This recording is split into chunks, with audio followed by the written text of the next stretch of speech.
저희들 지난주까지 마가복음을 다 살펴보았습니다. 그래서 앞으로는 성경에 등장하는 인물들을 한번 살펴보려고 합니다. 인물들의 삶을 그분의 삶이 긍정적이든 부정적이든 그들의 삶을 살펴보면서 그들의 삶을 통해서 하나님이 우리에게 주시는 영적인 교훈을 우리가 얻고 또 우리의 남은 삶에 적용해보는 시간을 가지려고 합니다. 오늘은 인물에 대한 성경 말씀 첫 번째로 아담과 하와의 삶을 한번 살펴보겠습니다. 특히 오늘은 아담과 하와의 삶에 아쉬웠던 부분, 좀 부족했던 부분이 무엇인지를 우리가 살펴보고 우리의 삶은 조금 더 부족하지 않게 그렇게 살아갈 수 있도록 오늘 한번 교훈과 적용거리를 같이 생각해 보겠습니다. 첫 번째 아담과 하와의 삶에서는요, 그들의 책임을 조금 더 잘 알고 그 책임을 잘 감당했으면 좋았을 텐데 아담과 하와는 그들의 책임을 잘 감당하지 못했습니다. 여기서 말하는 그들의 책임은 세상을 향한, 세상에 대한 책임입니다. 하나님께서 아담과 하와를 이렇게 만드시기 전에 그들에게 계획을 갖고 계셨어요. 그리고 그들에게 목적을 가지고 남자와 여자를 만드십니다. 그것이 오늘 우리가 같이 읽은 본문 내용이에요. 제가 다시 한번 읽어드릴 텐데, 하나님이 사람을 만드시기 전에 어떤 계획을 가지셨고 그들을 통해서 어떤 것을 이루시기 위한 목적을 가지셨는가, 그 관점을 가지고 말씀을 한번 여러분 다시 듣고 눈으로 봐주시길 바랍니다. 제가 봉독합니다. 하나님이 이르시되 우리의 형상을 따라 우리의 모양대로 우리가 사람을 만들고 그들로 바다의 물고기와 하늘의 새와 가축과 온 땅과 땅에 기는 모든 것을 다스리게 하자 하시고, 그리고 남자와 여자를 만드십니다. 이 내용을 조금 잘 정리해 보면요, 하나님은 이 세상에 있는 하나님의 창조물들을 다스리게 하기 위해서 사람을 창조하셨습니다. 그리고 사람을 창조할 때 그 사람들을 하나님의 형상대로 만드셨다는 것이죠. 그러니까 하나님의 형상대로 사람을 만드신 이유와 목적은 하나님이 창조한 이 세상을 다스리게 하시기 위해서라는 거예요. 박성규 교수라고 장신대 개건 교수는 하나님의 형상대로 사람을 만들었다는 그 의미를 이렇게 해석해 주고 있습니다. 하나님께서 사람을 하나님의 형상으로 만드셨다라는 것에는 하나님은 사람들에게 세상을 다스릴 수 있는 능력을 주셨다는 것이죠.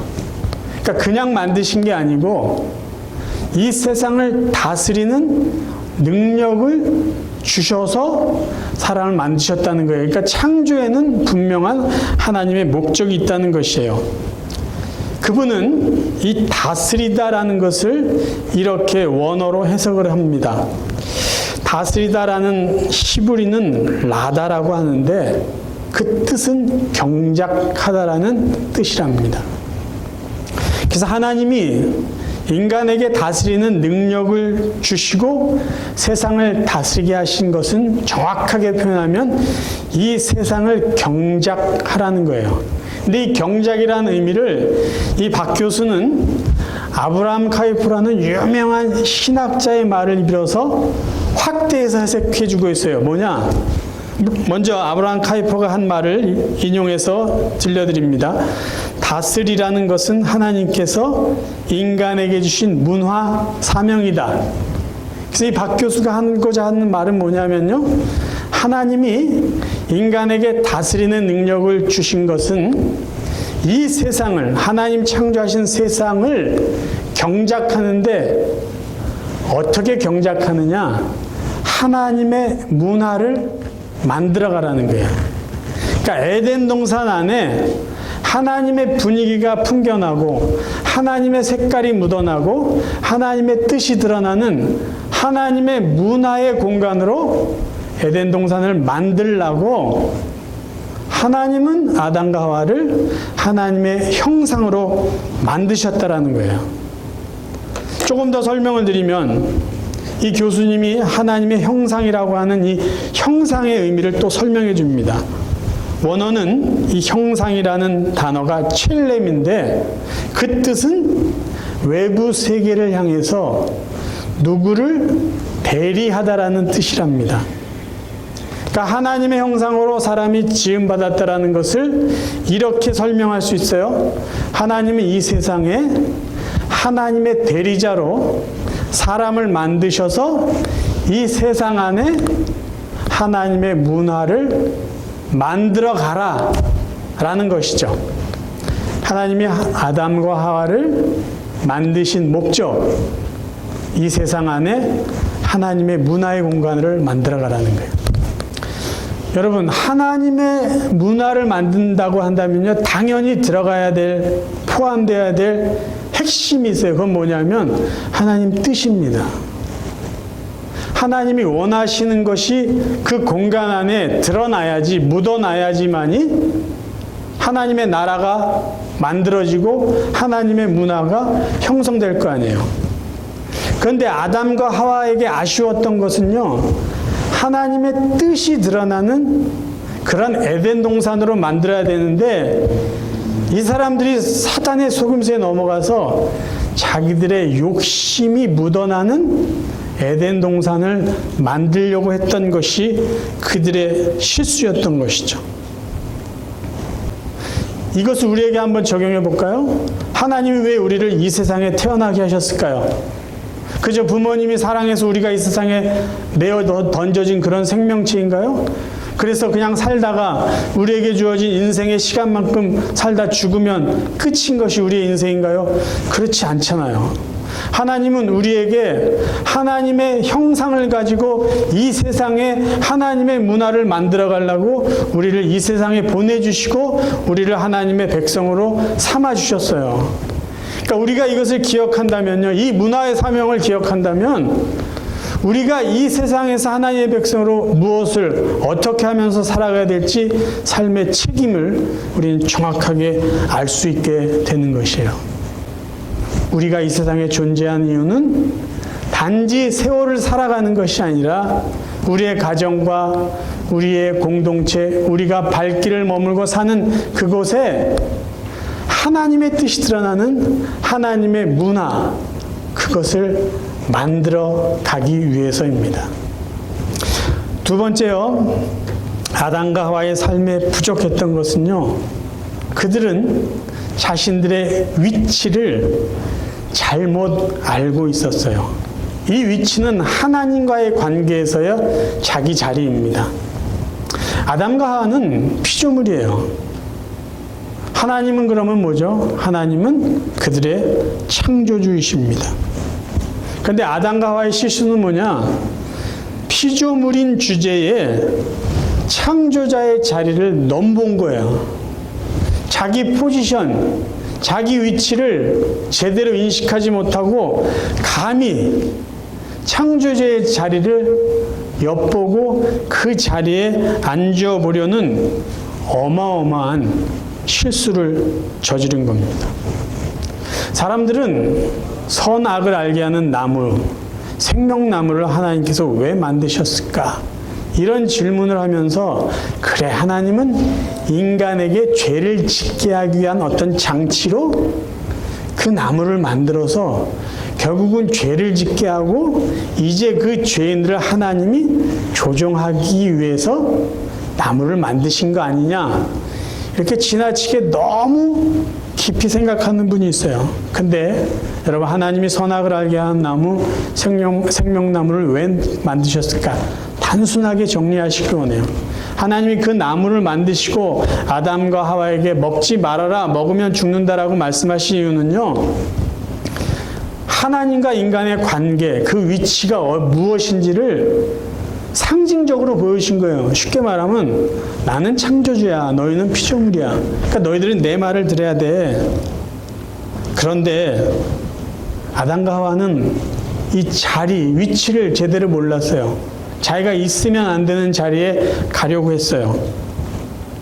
사단이 그 부분을 살짝 속이자 결국은 아담과 하와가 피조물의 위치에서 창조주의 자리로 옮기려고 시도를 합니다.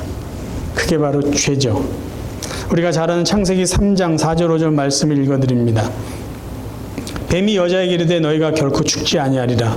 너희가 그것을 먹는 날에는 너희 눈이 밝아져 하나님과 같이 되어 선악을 알 줄을 하나님이 아심이니라. 하나님과 같이 되려는 요망. 여러분, 피조물은 절대 창조주가 될 수 없어요.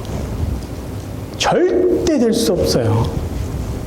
그런데 아담과 하와는 자기 위치가 어디인지 몰랐어요. 그렇게 되고 싶었지만 될 수 없는 그 하나님의 자리를 넘본 것, 그것이 아담과 하와의 큰 실수입니다. 욥기를 보면요, 욥이 하나님 왜 나에게 이렇게 하셨습니까? 그 이유를 알고 싶습니다. 따지듯이 계속 이렇게 질문을 합니다. 그때 하나님이 뭐 여러 가지 이야기를 하시지만 제가 욥기를 읽다가 새롭게 이렇게 마음에 와닿은 부분이 이것이에요. 야, 이런 부분이 있었어 여러분이 생각하실 텐데 쉬운 말 성경을 한번 읽어드릴게. 들어보세요. 욥기 38장 31절부터입니다. 네가 북두칠성의 별자리를 한데 묶을 수 있느냐? 오리온 자리 별들을 묶어놓은 띠를 풀 수 있느냐? 네가 계절에 따라 별자리를 배치할 수 있느냐? 큰 곰자리 별들과 작은 곰자리 별들을 이끌어낼 수 있느냐? 너는 하늘을 움직이는 법칙을 아느냐? 또 그 법칙이 땅에 적용될 수 있도록 올바로 세울 수 있겠느냐? 네가 네 목소리를 높여서 구름에게까지 명령할 수 있겠느냐? 또 구름에게 명령하여 내 위로 비를 흠뻑 내릴 수 있게 하겠느냐? 지금 이 말씀하신 하나님의 의도가 어디에 있을까요? 야, 네가 지금 내 뜻을 알고 싶어 하는데 그래, 내가 이 정도 이야기한다고 해도 네가 알 수 있겠냐? 네가 할 수 있겠냐? 이 말이에요. 그러니까 하나님의 주권에 대해서 지금 말씀하고 계신 거예요. 너랑 나는 차원이 달라. 나는 인간들의 이성이나 그 이해를 넘어선 초월적인 존재야. 나는 우주를 만들고 우주의 모든 별자리들을 다 관리하는 창조주야. 그런 나를 네가 어떻게 알 수 있겠어? 뭘 원하는 거야? 내가 창조주이기 때문에, 그리고 내가 너를 사랑하니까 너는 그저 나의 주권 안에 그저 감사함으로 살면 돼. 그 이야기예요. 이거를 아주 쉽게 표현하면 뭔지 아세요? 까불지 마, 이 소리예요. 그냥 내가 너를 알아서 돌봐줄 테니까 의심하거나 뭐 대들거나 그러지 말고 다 나의 은혜 안에 있는 것을 알고 감사함으로 살라는 이야기예요. 이 말 속에 담겨 있는 건 뭐예요? 너의 위치를 그냥 정확히 알고 그 자리를 지키라는 말씀이에요. 세상에 그 어떤 인간이요, 아무리 공부를 많이 하고 똑똑하다고 해서 창조주 하나님을 다 이해할 수 있겠습니까? 만약에 다 이해한다고 해도 하나님같이 될 수 있습니까? 이 말이 안 되는 이야기예요. 근데 여러분, 죄가 얼마나 무서운지 아세요? 죄는요, 인간 이성을 부패시켜가지고 하나님과 맞서려고 만들어요. 이성을 아예 없애버리는 거죠. 내가 하나님이 될 수 있어. 하나님과 한번 나는 맞설 수 있어. 그게 죄가 인간에게 가져다주는 놀라운 파괴력이라는 것이죠. 성경에서 말하는 죄가 여러분 뭐라고 생각하세요? 기본적으로 성경에서 말하는 죄는요, 하나님을 하나님으로 인정하지 않는 겁니다. 하나님이 창조주신데 하나님을 창조주로 인정하지 않는 게 죄예요. 하나님은 전능하신 분인데 아니야, 하나님도 못하시는 일이 있을 거야 라고 하나님의 전능하심을 인정하지 않는 거, 그게 죄예요. 그리고 성경에 말하는 또 다른 죄는요, 인간이 하나님이 될 수 있다고 착각하는 것, 자기 위치를 잘못 알고 하나님의 자리를 넘보는 거, 이게 죄라는 거예요. 그래서 나도 하나님이 될 수 있기 때문에 하나님은 나에게 필요하지 않아, 그렇게 생각하고 사는 게 성경이 말하는 죄라는 겁니다. 하나님은요, 우리의 이해의 대상이 아니라 믿음의 대상입니다. 하나님은 우리가 증명할 수 있는 대상이 아니라 단지 우리가 경험할 수 있는 분이라는 것이에요. 이해가 안 되니까 하나님의 존재가 없습니까? 그게 아니잖아요. 하나님 우리의 믿음의 대상이에요. 하나님을 증명하려고 수많은 사람들이 애쓰는데 하나님이 인간에 의해서 증명되는 분이 아니라 스스로 보여주시는 분이에요. 그 하나님을 우리는 경험하는 것뿐이죠. 그래서 어느 신학자가 이런 말을 했잖아요. 인간이 하나님을 알 수 있는 그 수준은 하나님이 인간에게 자신을 보여주는 만큼밖에 인간은 알 수 없다라고 말했습니다.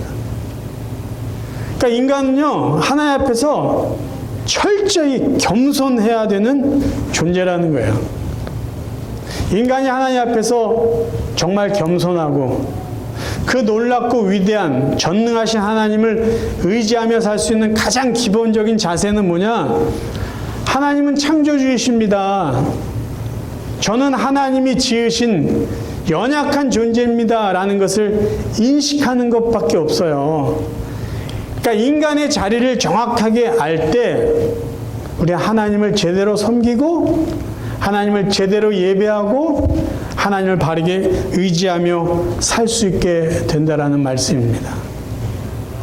세 번째, 아담과 하와의 삶에 아쉽고 부족했던 것은요, 그들이 좀 자기들의 역할을 잘 알고 그 역할을 잘 감당하며 살았으면 좋았을 텐데 그렇게 하지 못했다는 거죠. 이 역할은요, 인간 상호 관계 속에서 나타나는 역할입니다.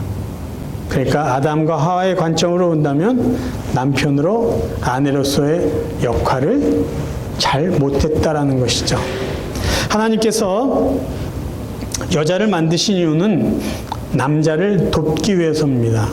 창세기 2장 18절, 여호와 하나님이 이르시되 사람이 혼자 사는 것이 좋지 아니하니 내가 그를 위하여 돕는 배필을 지으리라 하시니라. 자, 하나님이 아담이 혼자 있는 것이 보기 좋지 않아서 돕는 자를 만드시겠다고 하신 이 말 속에는 뭐가 있냐면 아담은 혼자 사는데 부족한 면이 있다라는 것이에요. 그러니까 누군가 도와주어야지 아담의 삶이 더 완전해질 수 있다라는 의미입니다.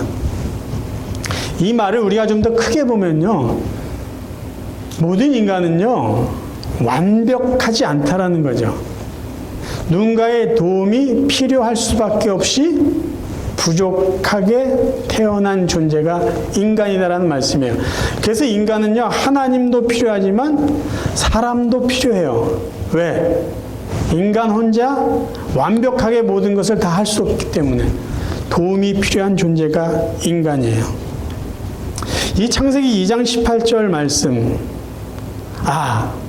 하나님이 아담을 돕는 자로 하와를 만드셨으니까 하와는 아담보다 열등한 존재야 라고 주장하는 분들이 생각보다 많아요.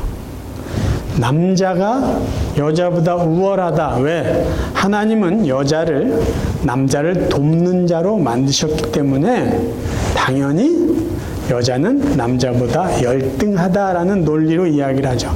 그런데 성경에 써 있는 이 단어를 정확히 이해한다면 이 돕는 자가 열등하고 도움을 받는 자가 우월한 그 차원이 아니라는 것을 우리는 알 수 있습니다. 성경에서 돕는 배필이라는 말은요, 돕는 자예요. 그냥 쉽게 말해 헬퍼예요, 헬퍼.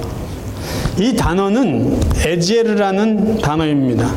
구약 성경에 모두 21번이 등장하는데 대부분 하나님이 하나님의 백성을 도울 때, 하나님이 하나님의 백성의 돕는 자가 되었을 때 사용된 단어입니다. 우리가 잘 아는 에벤에셀이라는 단어가 있는데요. 이 에벤에셀, 앞에 에벤은 돌이고요. 에셀, 이게 에제르예요. 도움의 돌이라는 거예요. 하나님이 여기까지 우리를 도우셨다. 그 말로 사용됐죠. 하나님께서 사람을 도우셨다는 것이 하나님이 인간보다 부족해서 사람을 도왔을까요? 그게 아니잖아요. 인간이 부족하기 때문에 하나님이 도와주신 거예요. 성경이 쓰여진 이 돕는 자의 의미가 그렇다는 거예요. 부족하기 때문에 부족하지 않은 사람을 도운 게 아니라 부족한 사람을 돕는 자로 또 다른 사람을 하나님이 창조하셨다는 겁니다. 그리고 하나님이 사람을 도왔을 때 그 하나님이 돕는 모습을 본다면 우리가 누군가를 도울 때 어떻게 도와야 되는지 그 모습도 알 수 있어요.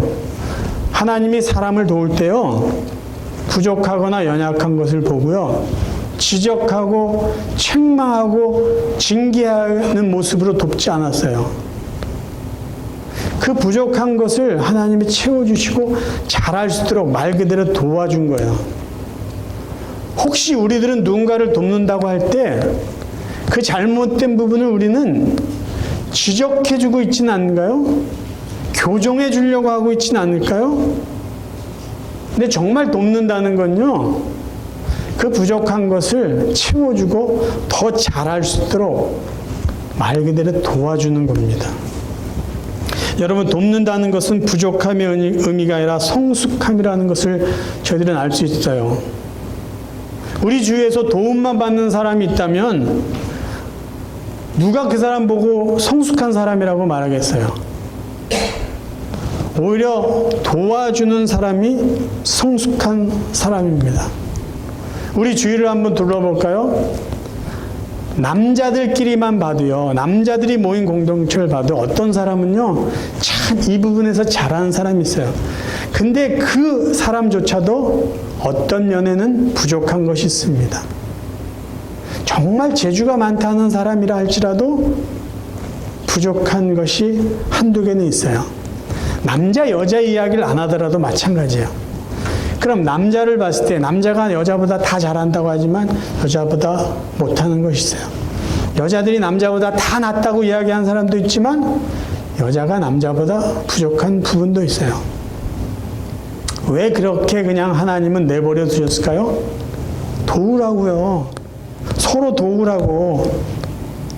조금 남보다 잘하는 거 있으면 그걸 가지고 조금 부족한 사람을 도우라고. 그게 남자가 되든 여자가 되든 그거는 별로 중요한 것이 아니죠. 잘하는 것이 있으면 조금 부족한 사람을 도우라고 하나님이 이 세상의 남자를, 이 세상의 여자를 창조하신 원리라는 것입니다. 이 원리는요, 인간관계에서만 적용되는 게 아니죠. 자연과 인간의 관계에서도 반드시 적용되어야 돼요. 그런데 사람들은요, 지금까지 자연에게 도움만 받고 살아왔어요. 그렇게 살려고 해요. 자연을 도와주려고 하지 않아요. 그러다 보니까 우리가 알듯이 자연이 파괴가 돼서 그로 인한 피해를 저희들이 지금 받고 있습니다. 회복하기 어려울 정도로 이미 자연이 훼손이 되었어요. 왜 그랬을까요? 인간이 자연보다 미성숙하고 이기적이었기 때문입니다. 저희들은 지금 돕는 자의 그 역할을 잘 하고 계신가요? 그렇다면 우리는 아담과 하와 같은 그런 실수를 얼마든지 줄이며 살 수 있을 것입니다.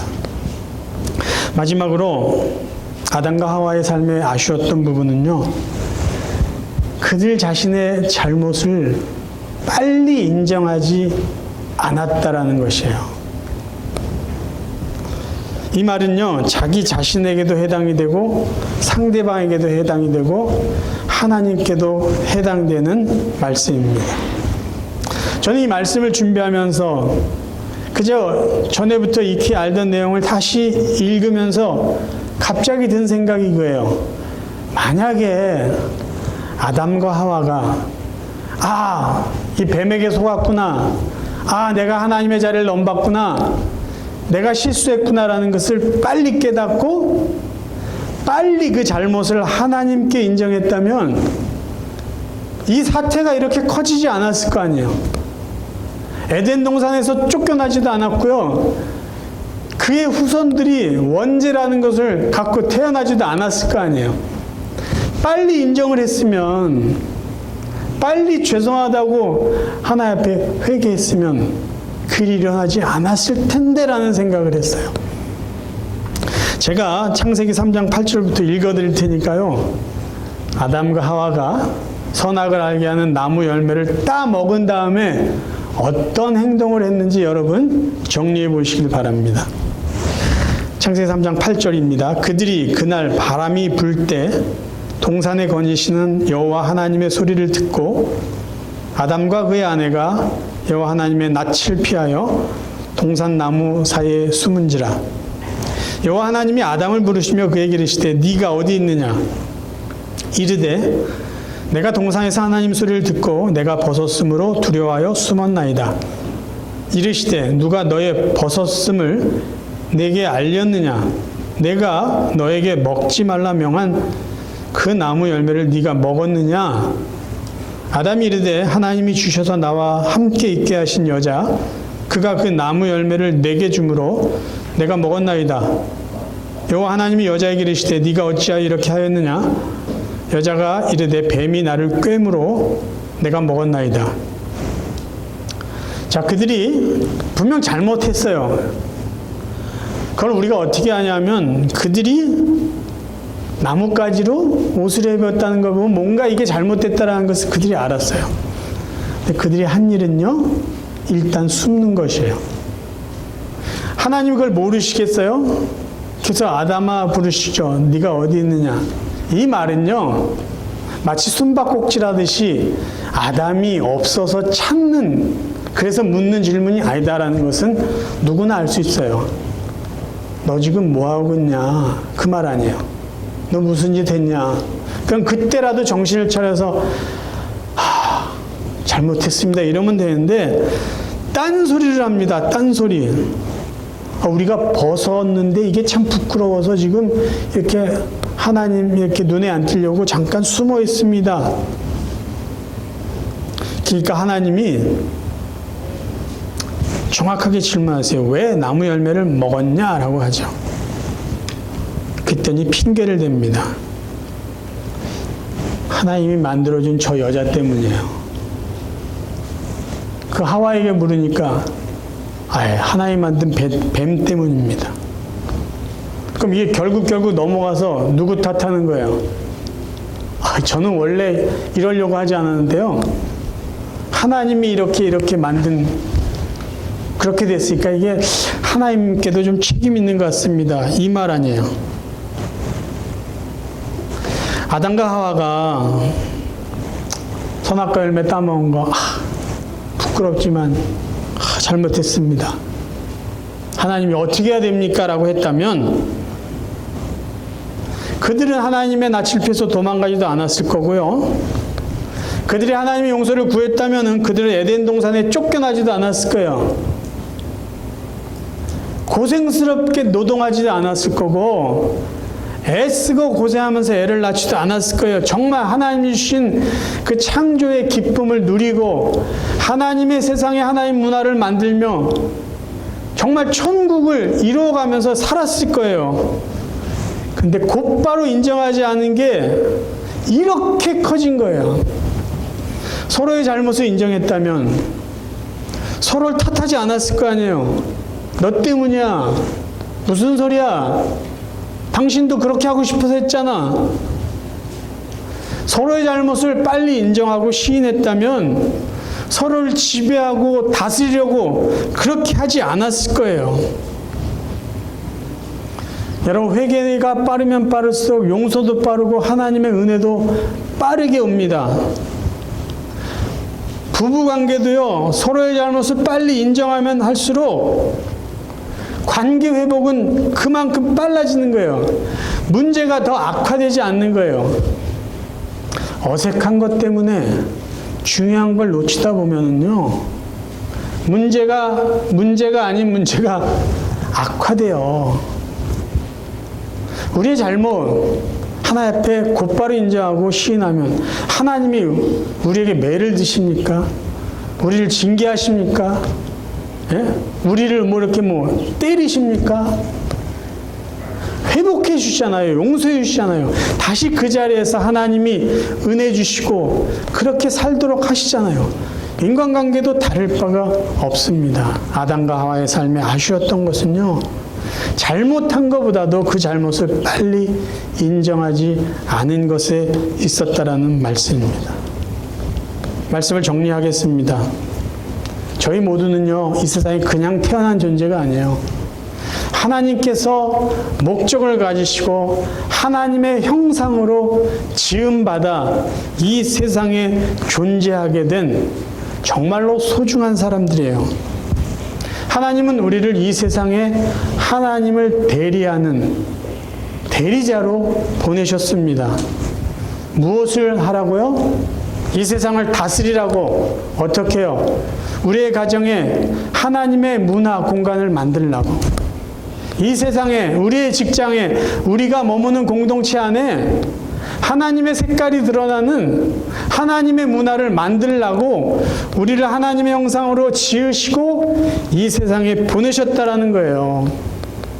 우리가 그것을 기억하시고, 비록 이 세상에 사는 우리 자신은 조금 부족하지만 괜찮죠. 우리의 부족을 도울 수 있는 또 다른 배우자가 있고 이웃이 있으니까, 그리고 하나님이 있으니까, 부족함에도 불구하고 우리를 돕는 아내와 남편, 우리의 친구, 이웃, 하나님과 함께 더불어 사시면서 여러분의 가정, 우리가 살고 있는 이 세상에 하나님의 아름다운 문화를 아름답게 만들어가는 그런 복된 성도가 되시기를 주님의 이름으로 축원합니다.